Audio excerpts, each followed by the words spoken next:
Today I'd like to talk about something that actually doesn't exist, but which is extremely important. It's probably the most important thing we can ever deal with in life, which is death. Um, when I say death doesn't exist, that's my strong belief. But I'll obviously discuss what I mean by that over the next half hour or so, maybe longer. Um, it is the most important thing you can wrestle with in life, and I think it's the key to life to understand, to explore what death means to you, what value it has, if it has any for you. Um, and the reason why I came up with that topic is I've been thinking back a lot to an experience I had roughly 10 years ago, working with plant medicines in Peru, and one ceremony in particular where I experienced a mental death, like an ego death, even though, as I'll develop later, it wasn't a death. Death doesn't really exist in my mind. But it felt like a conscious, voluntary death where I was relinquishing, surrendering my mental identity. And the reason why it came back into my mind is because,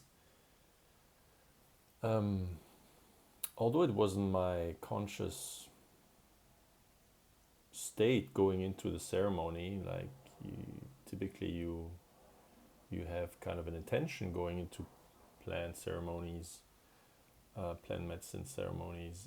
It wasn't my conscious decision to experience that, but in many ways, I think unconsciously, I drew that experience in. It was something that unconsciously I needed and wanted. Um, and recently, I think the reason why I kind of had that experience um, was because it was kind of a preview of probably the 10 years that followed up ever since. Perhaps not 10 years, but like certainly in the last couple of years, it felt like I had a slowed down version of that voluntary death, ego death, surrendering the ego, surrendering the mental identity. So that ceremony was almost like an accelerated version, a snapshot of what my following 10 years would look like, or at least what the goal of those following years were. And at the time, it didn't occur to me. Like it was an experience that left quite a deep imprint on me, um, but I had no clue. And only now, in retrospect, do I see the similarities between that very accelerated, although it kind of lasted an entire night. It was still a very accelerated version of what the next few years were to bring. Um, so before I discuss death, maybe just in brief, like what my experience was. So it was the most potent ceremony was the second ceremony I had while I was visiting Peru and while I was in that shamanic retreat. The first ceremony was kind of an indication of how hard that second ceremony would be. I was, I would say, fairly advanced, in my spiritual path. There's a lot of concepts that are already kind of grasped and explored. Um, Still very much identified, or at least rooted, based on my 3D reality in the science world, in the academic science world, working in academic science. So my conscious motivation, or conscious intention going into it was just to, I was just very curious. Since I was doing this balancing act between my spiritual development and my like academic 3D materialistic science development, I was seeking, if there was any, ways to unify that, and if there would be experiences that would help me somehow wrap my mind around those two elements, and the ability to unify them, for me at least, that would be of benefit. So that was kind of my conscious motivation going into this. And so what I realized immediately in that first ceremony was, I always thought, or had the preconceived notion that since I did some meditation, I believe that at that stage I had quite successfully reached a state where I could, at will, more or less mute my mind. At least, I was able to really use my mind professionally. But then I was able, when I wanted to kind of be in a meditative state, be outside in nature, and my mind would be quite silent, I must say. So oftentimes I love to be in nature, and because I enjoyed that mental silence, because there was nothing I had to think about. There was kind of perhaps this underlying current of mental activity, just enjoying. It was more like an enjoyment of nature. So it was not like really pure thoughts where it was leading somewhere, or I had something I wanted to think about. It was more like a mental enjoyment of my surroundings. And so going into that first ceremony, I thought, well, let's just try to keep our mind blank as much as we can, and then see where it leads. And at that first ceremony, it occurred to me, it was kind of a shocking acknowledgement of having a silent mind and the ability to surrender your mind are two completely different things. Because I realized with that first, let's put it like it was an active engagement with the medicine the first time around, it dawned on me that, oh, there was this, and I can't put really words on it, what that interaction is, whether it's with yourself, with your higher self, whether it's like what you're actually interacting with. That's a different discussion. But I realized that what was asked of me, or what perhaps I asked myself, was to surrender my mind. And that was a difficult pill. So I experienced a lot of resistance in that first ceremony. And so when that ceremony finished, it was a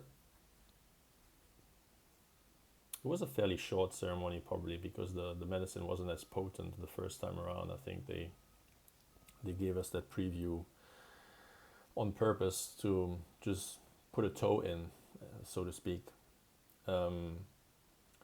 And after that experience, it kind of bugged me. I was like, almost even that ego, that mental identity that was asked to surrender, was kind of annoyed at the fact that it wasn't able to surrender, right? So I was wrestling with myself and like, hang on, we need to do this. Like, this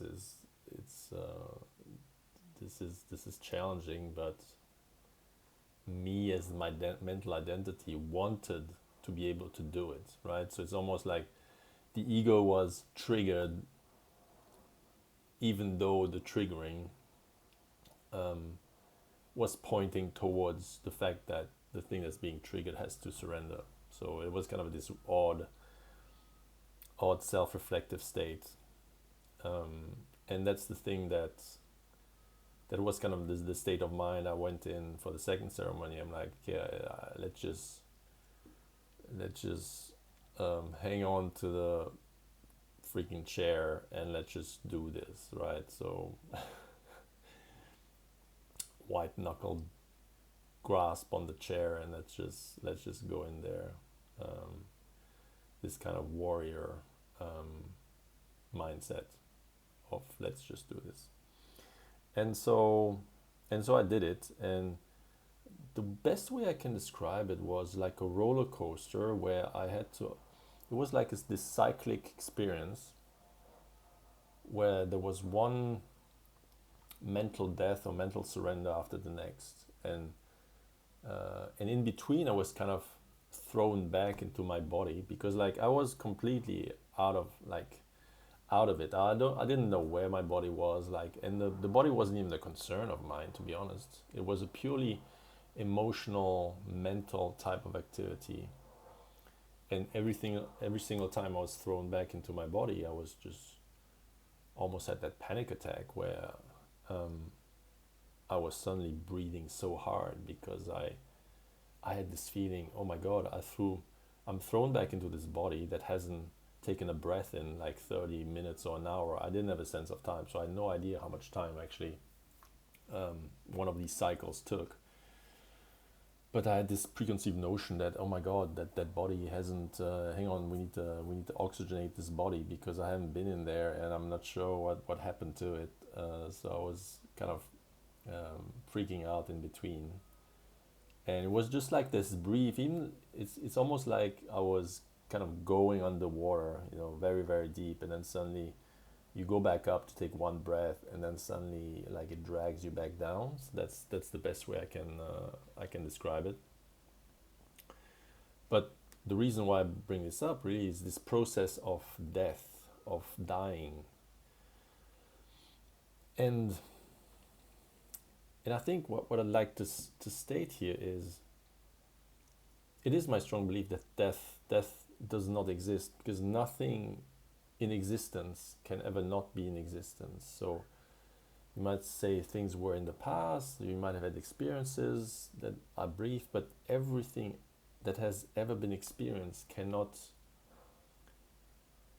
not exist. It exists in some shape or form. So death in itself is an illusion.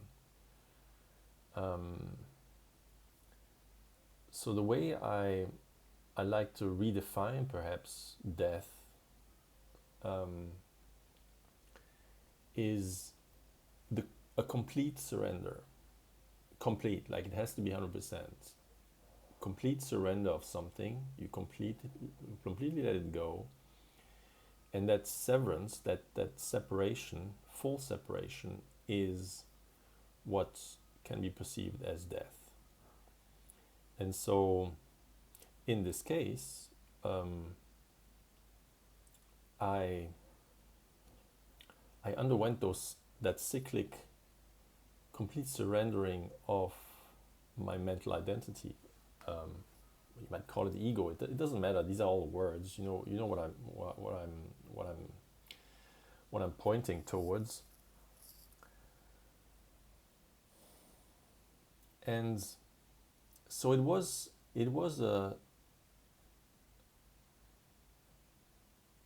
like step-by-step process. It wasn't, oh, by the way, I'm just within a second I'm able to completely release my my mental identity. That's not how it worked. It was this prolonged interaction with whatever I was interacting with, and I was, based on that first ceremony, I knew what it was about. So I first was able to give a little piece away. So I just gave that offering to whatever, to the universe. And so I realized that, so obviously that was me, the observing entity, and then I had this overview of my mental identity, which gave a piece of its away, and then it took a while. So we first have to adapt to the fact that we gave something away, and so that was almost that mental breath, like let's take a breath. Oh, I gave something away. I need to breathe. Hang on. I need to restabilize myself mentally. Like the mental identity had to take a breath, and so after a little while, whatever is left is stabilized or has been able to deal with that surrender, and then you give another piece, and then another mental breath or breaths, and then step by step you release another piece and another piece and another piece, and at the end of that process there's just nothing left.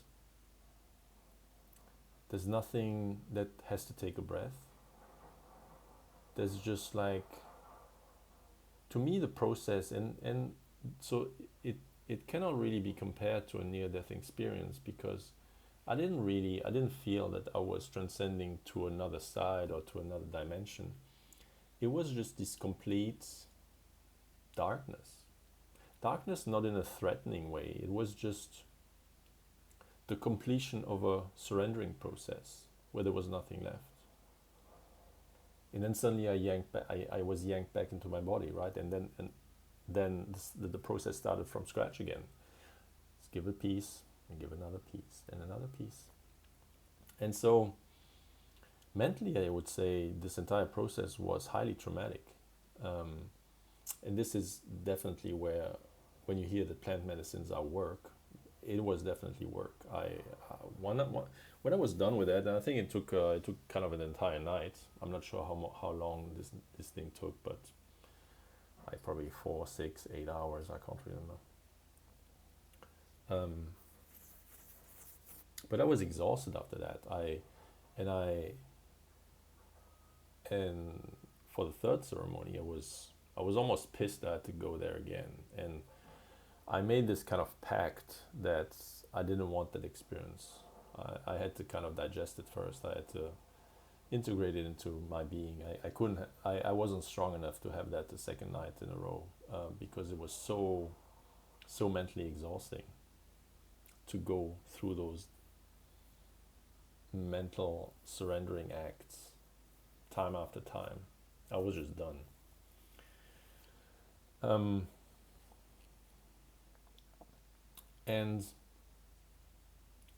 And so now the resemblance to what I'm going through now is almost the same thing. It's like the surrendering of aspects of myself, voluntary surrender of aspects of myself that are not going to go anywhere, but I'm releasing them, because they do not serve me anymore. And so, as you might say, well, pieces of me are dying. It's more the complete surrender. But it feels the same. So there's almost like a mental or internal mourning. So you have to mourn that side of that piece of identity that you were so identified with. It has to be mourned. There is whatever that process is, that, I wouldn't say sadness, but there's this realization of something has come to pass. And again, it's not gone, it's somewhere. But the complete surrender, complete 100%. I have to stress that, because we love to still have a little bit of attachment, because, oh yeah, but there was still something nice about blah, blah. No, we're talking about complete surrender.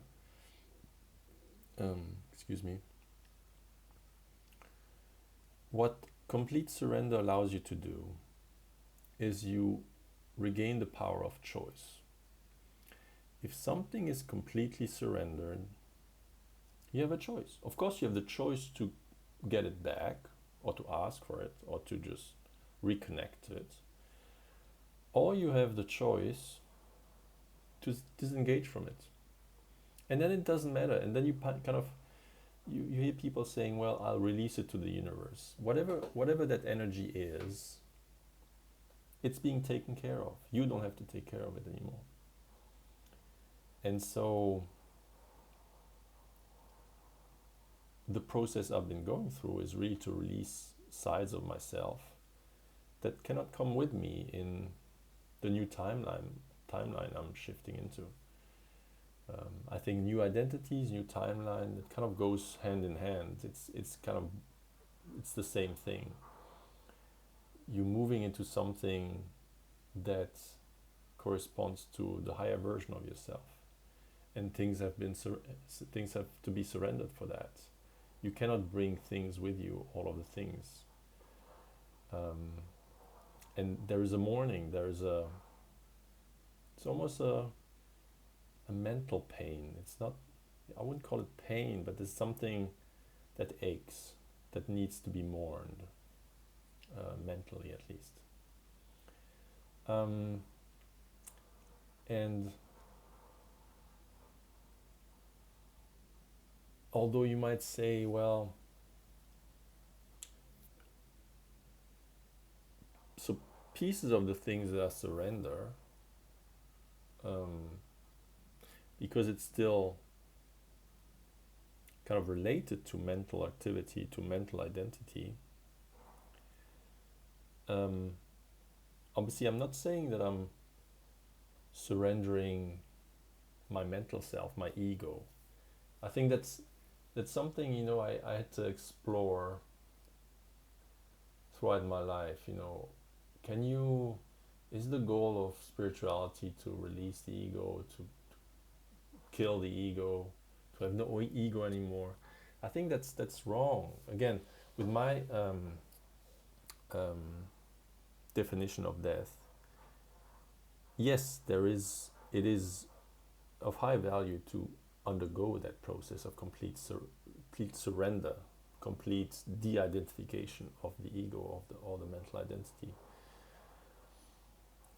But once you have the ability, or you have had that successful de-identification, then part of the mental ego is being reintegrated back into your identity. The parts that you still need. You need to operate on a 3D reality. Like it's not about just being in a cave and just meditating in front of a stone or something like that. I mean, for some people, that kind of thing, that's the kind of the experience their soul has chosen to experience. But for me, at least, there's still a lot of mental activity going on just to have the experience that I chose to have. So it's not about killing the ego. Killing, as I'm saying, doesn't exist anyway, so there's no point in trying to kill it. You won't be able to kill it. It's the complete surrender that has to be achieved, and then you are in complete control which elements are useful to you. Then you bring them back. You kind of actively, consciously integrate all the pieces that you want, and you can arrange them in ways that help you or that are value for you going forward. So that's why I think dying should earn a different definition, because I think it's a more accurate, based on what is happening emotionally or on different energetic planes. It's a complete surrender that has to be achieved. And then that energy can be reintegrated, part of it can be reintegrated into the universe and be processed in whatever way it's being processed. And then the parts of you that you still need, they come back to you, and you choose to assimilate them and integrate them. And that's where your mind is at its most powerful when it's not in charge, but it's still used as the tool it is, as the very valuable tool it is, in 3D reality. There's nothing wrong with the mind, there's nothing wrong with thoughts. Without them, like, what are you gonna be in a vegetative state? Like, what are you doing? So why would you have reincarnated to be in a state like that? There's nothing to be gained. What has to be gained is this recognition that the mind is a tool. It shouldn't be there to guide. It shouldn't be the leader. It shouldn't be the mind like dragging you around through life with all of its different triggers, and you having this nightmare experience behind your mind. And like a toddler, it just drags you to all these different things, but you're just having an awful time. That's not the mind should be given selective tasks, the tasks that it's good at, like all the kind of worldly things, logistical things, being on time, looking at time, like making sure that you can navigate this physical world. That's the task it should be given.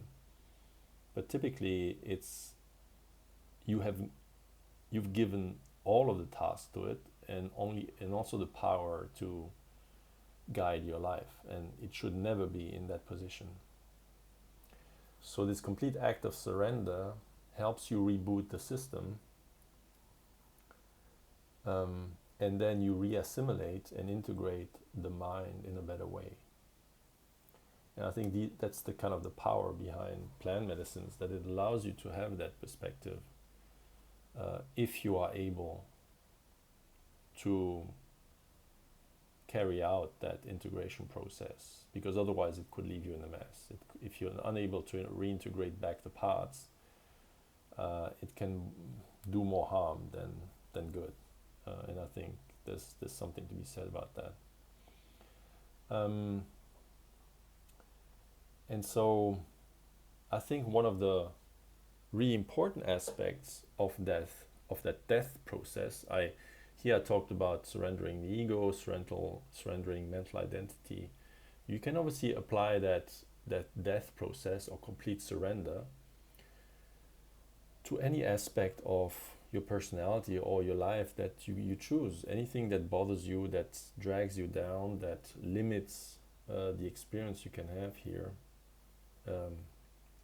can be the subject of such surrender and potential reintegration. Or sometimes you can actually surrender something if it's not exactly your mental identity, or your mental processes can be completely surrendered and just completely let go if they don't need to be integrated back into your identity. They can be released and processed energetically by whatever, the universe, whatever you want to call it. And I think probably something that relates to a lot of people out there is painful experiences that consciously or unconsciously run your life. You have these trauma, and they run your life because your entire identity has been imprinted by that traumatic experience or many traumatic experiences. And being able to surrender them is probably one of the hardest things you could ever do. It is, from a mental perspective or even energetic perspective, I think it is probably the hardest thing you could ever do as a human. And it's kind of counterintuitive, isn't it? Like, how come it's such a challenge, it's so challenging to release something that you want to get rid of? If you'd ask anybody with a heavy pain body, carrying a lot of trauma, if you ask them, well, if I could swing around a magic wand and take it away from you, everyone would say yes. And but then if a time comes where there might be a process where they could release it, there's a perceived inability to do so. Oh yeah, but I can't really release that. It happened to me, so that can never be undone. And I understand the mental process behind it. And it's a difficult one. It's something that cannot be mentally really explained or understood. But once you've surrendered or released something like that, and you felt it, it's so crystal clear. Like the ability to do so is so obvious, but it has to be understood energetically. It cannot be understood mentally, because mentally, of course, it doesn't make any sense. Well, things happened to me in the past, or such and such hurt me, or whatever, something highly traumatic, and it is part of your identity. So the process of releasing something that's part of your identification is not based on good or bad. The identification ties that you have with certain things that happen to you or define you, it doesn't matter whether they're good or bad. The ties are equally strong. I would say that they're even stronger with negative things, because traumatic things particularly, it defines you so much. It defines so much how your life went on afterwards, that it appears to be harder to release something really bad that happened to you and that you identify with. But once you are able to surrender it, you're free. And it has to be mourned, the same thing as what I've explained before that. But it can be released, and then suddenly you're free. Let me know if that makes sense to you, or if you want me to go more in detail on that, because it's an important, if you have that ability, I wouldn't say you're untouchable, but you virtually are, because you are able to identify yourself on a higher plane. And although, of course, 3D physical things will always impact you, but they don't have to ruin your life, or they don't have to run your life. You can experience them and gain all the wisdom and the spiritual development you can from them. Typically, those traumatic things do accelerate spiritual development in significant ways.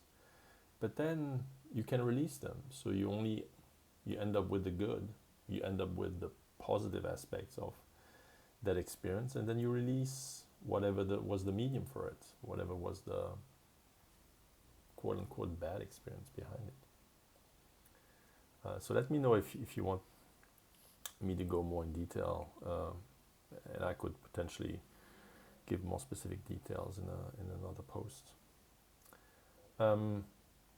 So once you understand this process of complete surrender, gives you that freedom to rebuild yourself, or to regain your identity that you always were when you were born, that higher dimensional identity, when you suddenly release all the things that you are not. So conceivably then, and what people talk about is that, well, after this, well, some people call this, dark night of the soul, where you have this thing where suddenly you release all these things. It's super hard. You go through these challenging times where you suddenly realize, okay, what is the nature of reality? Why did I reincarnate? How do I redefine my relationships with all the people that have loved me, hurt me? That's, you're basically completely rewiring your perception of reality. And after that dark night of the soul or spiritual awakening, a lot of people experience nothingness. Well, then, and conceivably, it kind of makes sense because, well, why should I care anymore? Like, well, okay, so I'm on this earth. I reincarnated. I had those experiences. Now what? What am I supposed to do here? Like nothing matters. Blah blah. So you can go into that really fast loop of losing drive, losing motivation because, well, if nothing matters anymore. So nothing matters is like it's kind of helpful if you're trying to surrender something, but then, well, why am I here? What am I doing here? And so it's a normal part of the process to feel that lack of drive and motivation that you had before. Before you wanted to achieve something professionally, you wanted that car, you wanted that house, you wanted a great family, you wanted all these things. So there was intrinsic motivation behind that. So once you lose or you redefine your perception of reality, some or all of that can be lost. You kind of lost in the world. You're like, hang on. Well, first of all, like no one around you might understand where you're coming from. They're like, my God, that person's kind of gone off the deep end, and then no one can relate to what you're going through, and you feel even more lost because everyone's going on with their lives, and you feel like, hang on, that's not the direction I want to go in, and no one understands where you're coming from. So it can be a hard experience. So what you need to then focus on is from then on, you kind of you're way more sensitive to little vibrations, intuition, all of the dark stuff, the heavy stuff, your identity, your societal identity, your societal role, and all of that stuff is gone. So this is all very heavy. This is all very loud. You don't have to listen very hard to know what's expected of you, how you should do X, Y, and Z. So when that is gone, you first think like, oh, I'm not hearing anything anymore. I'm like, everything's silent. What am I supposed to do? Like there's nothing. But once you need that period of adaptation, it's like if you listen very loud music and then suddenly you take your headphones off, there's silence, there's nothing. Or if you're in a very bright room and then suddenly you enter a dark room, you don't see shit, but after that period of readaptation, you suddenly see the glimmers, you hear the tiny little sounds. So you need that to wait and to be patient with yourself, to go through that period of adaptation where suddenly after a while you will hear your intuition much clearer.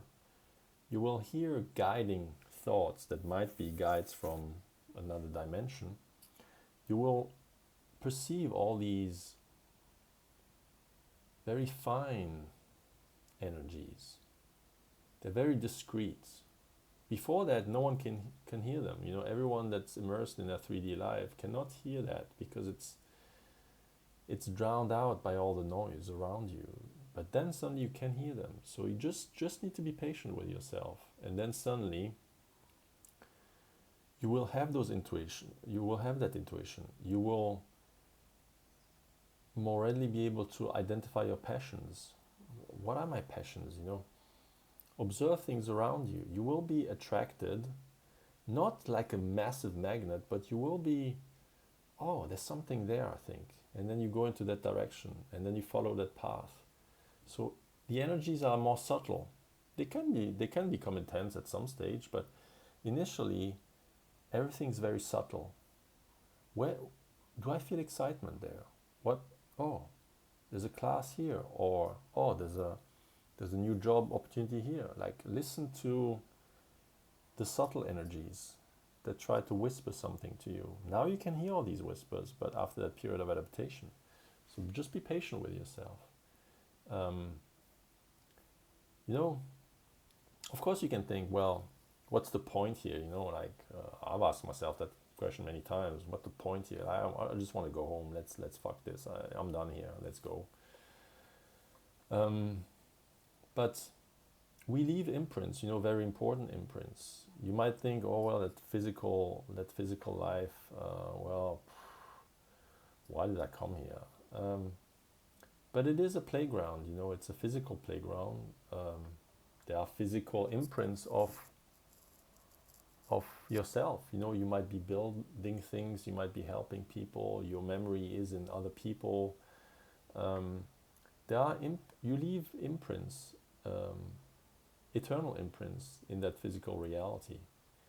It is, at the end of the day, it is a playground, an energetic playground, but these imprints are important because they might be not just for you important, but for other people they might be important. We all one, we're all playing the same game. So some of the imprints that you leave or some of the things that you do, even though you might not know that, but they might be of tremendous importance for someone else.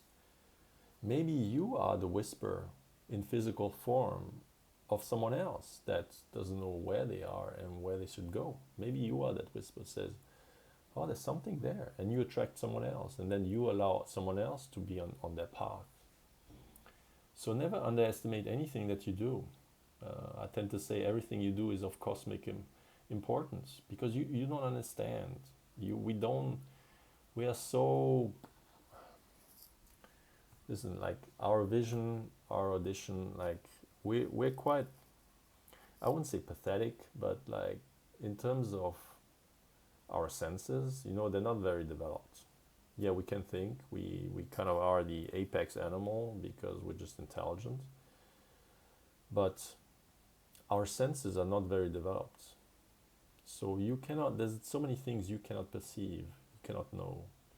So you need to listen to that intuition. You need to hone your internal sense of guidance, of compass. You need to get that energetic compass going. And so wait until that compass becomes really sensitive, that you can hear everything that comes through it.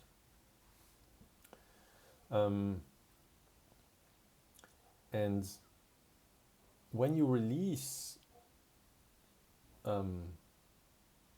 particularly the grip of the mental identity of the ego on your life, one good aspect of, well, not pursuing a particular job anymore, not being aggressive enough in the professional arena, that's all true. But then if you suddenly listen to your intuition and go a particular path, a good aspect is that you are not defining yourself anymore by the outcome. And you should never define yourself by the outcome. The only thing you can ever do in this life is follow your passions, follow your intuition, do whatever you can, follow that path, and then whatever happens, happens, and whatever doesn't happen, doesn't happen. You need to release yourself from the outcome, or not let yourself define by the outcome. If something doesn't happen, there might be a reason for it. Again, we only perceive a tiny fraction of what is actually happening energetically around us and in us. So you're suddenly able to listen to a compass, follow your intuition, not be derailed by something failing, something working out. That doesn't matter. Like, just follow the compass. Sometimes something that fails is part of the compass. Tells you, okay, this door is shut. Maybe it's another one. There's something else opening. So releasing yourself from outcome is definitely good. And never forget, you're here for a purpose. So as you release yourself from everything that you're not, your identity, your true identity, becomes more obvious to yourself and to to the surroundings as well, but to yourself most importantly. Because everything you are is quite unique in this world. It's needed, perhaps in ways that you cannot understand or realize, but it's needed because otherwise you wouldn't be here. That's the definition, or my definition. There's no way you're going to do anything in life following your intuition if it's not of value to the world in general. But release yourself from the outcome. You don't need like 1 million likes, that's the outcome. Then suddenly, oh, that's I'm doing something wrong, No, you're not doing anything wrong if you're really following your intuition. And so, yeah, I'd like to probably conclude here. I think I talked enough.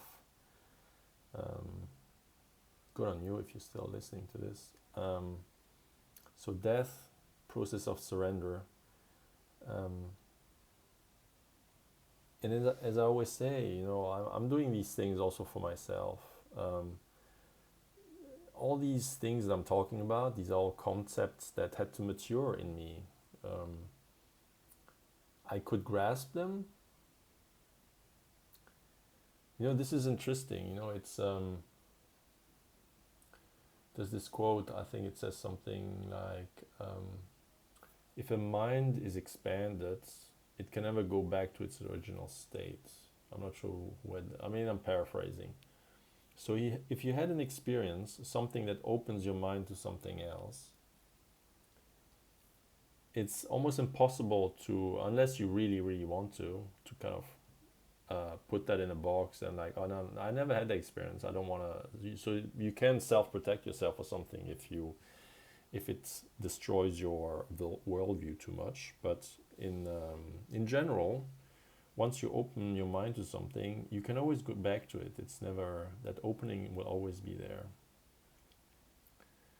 And this is something that can help you, because I always had, sometimes I have this kind of an insight that strikes, even for a millisecond. I'm wandering about, not even thinking about too many different things, but then suddenly I have that energetic insight, that energetic acknowledgement. I have this realization, and so it opens a door in my mind, but then it's not solidified yet, so I have to, what was that? Hang on, how can I get there? You don't necessarily know exactly how to get there, but it's still open, it's still there.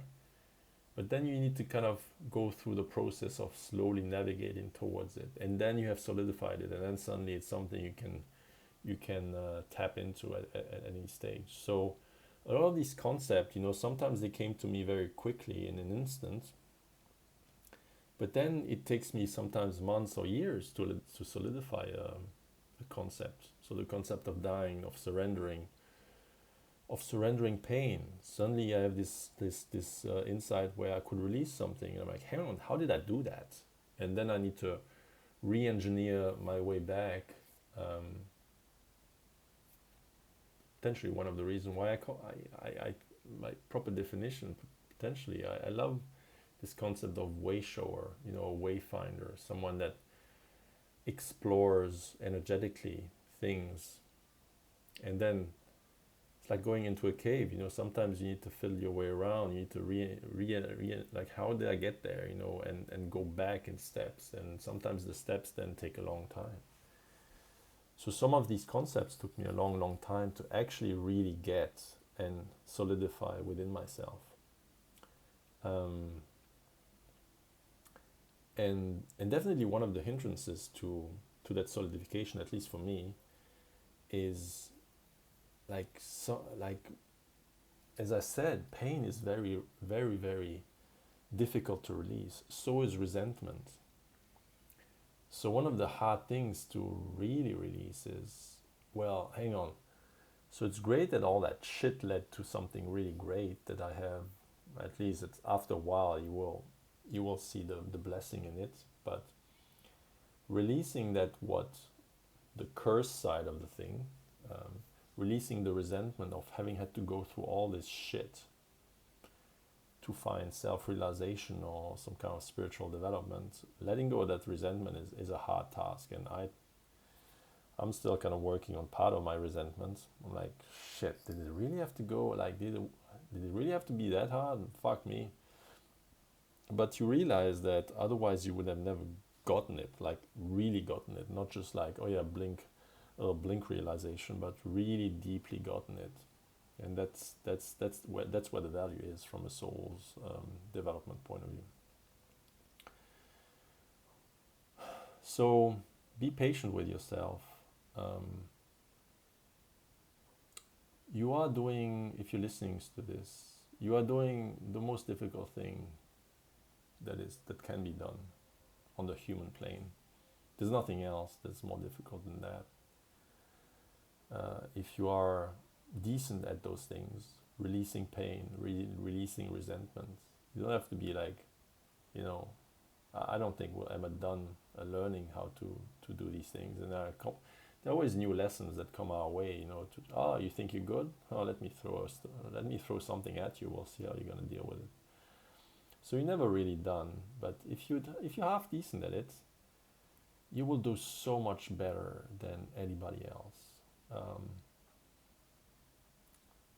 It will potentially make you like slightly a pariah of society. Like most people don't think like that. Most people, they gotten pain in their lives, they're inflicting pain back. That's because they are unable to release it or surrender it. The only way to process this is to give it back, to reflect it, instead of transmuting it into something else. So, congrats to you.